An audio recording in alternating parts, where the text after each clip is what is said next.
سبق کا خلاصہ تو یہ ہے، پہلے سبق کا یہ خلاصہ ہے۔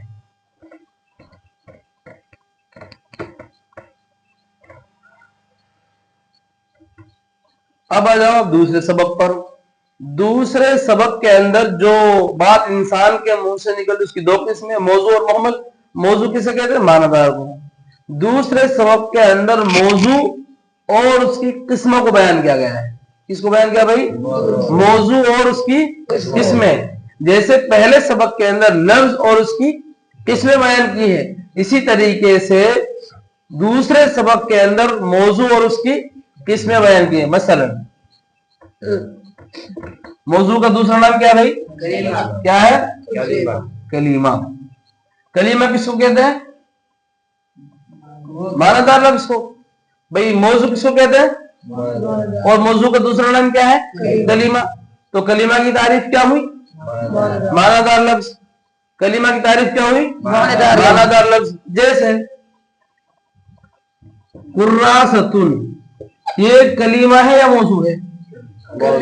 موضوع نہیں ہے، موضوع بھی ہے۔ اور کیوں؟ اس لیے کہ یہ معنی دار ہے، اس لیے کہ کیا ہے؟ معنی دار ہے۔ بہرحال موضوع ہو چاہے کلیمہ ہو چاہے موضوع، دونوں کا ایک ہی نام ہے، اور معنی دار لفظ کو کلیمہ اور موضوع کہا جاتا ہے۔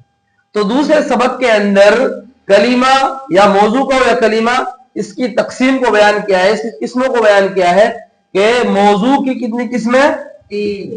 تین۔ کتنی قسمیں بھائی؟ تین۔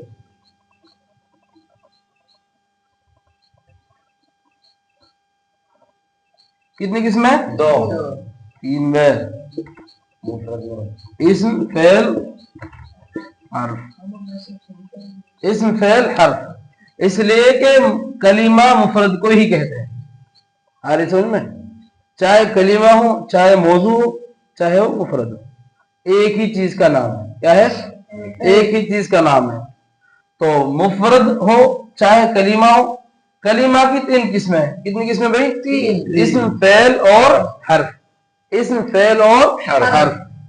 تو دوسرے سبق کے اندر کلمہ کی تعریف اور اس کی قسم بیان کی گئی ہے۔ کلمہ معنی دار لفظ کو کہتے ہیں، اور کلمہ کی تین قسمیں، اسم فعل حرف۔ اب آ جاؤ بات اسم پر۔ اسم کسے کہتے ہیں بھائی؟ اسم کلمہ ہے جس کا معنی سمجھ میں آ جائے اور اس کے اندر زمانہ نہ پایا جائے۔ زمانے کتنے ہیں؟ تین۔ کون کون سے؟ ماضی، حال، مستقبل۔ ماضی، حال، مستقبل۔ ماضی، حال اور مستقبل، یہ تین زمانے ہیں۔ اگر ان تینوں زمانوں میں سے کسی کلیمے کے اندر کوئی زمانہ نہ پایا جائے اور اس کلیمے کا معنی واضح ہو، اس کا معنی سمجھ میں آ جائے، سمجھ میں آنے کا مطلب یہ ہے کہ اس کا معنی دوسرے کلیمے کے ملائے بغیر معلوم ہو جائے۔ کیا سمجھ میں آ رہا ہے بھائی؟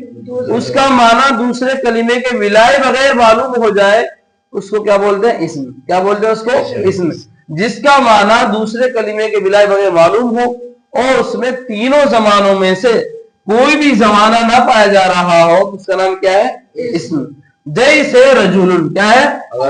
رجل، اس کا کیا معنی بھائی؟ آدمی۔ اس میں زمانہ پایا جا رہا تینوں میں سے کوئی نہیں، تو یہ کیا ہوگا؟ اسم۔ اسی طریقے سے مدرستن، کیا ہے؟ اس کا کیا معنی؟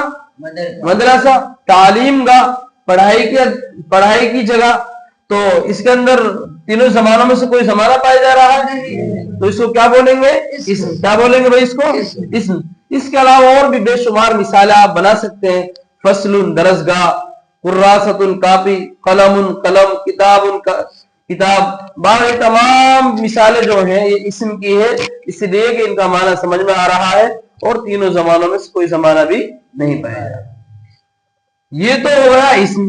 لیکن اگر اس کا معنی دوسرے کلمے کے بلائے بغیر معلوم ہو رہا ہے، لیکن تینوں زمانوں میں سے کوئی بھی زمانہ اس میں پایا جا رہا ہے، کیا بھائی؟ کوئی زمانہ، تو اس کا نام کیا ہوگا؟ فعل۔ کیا ہوگا اس کا نام؟ جیسے دخل، کیا ترجمہ؟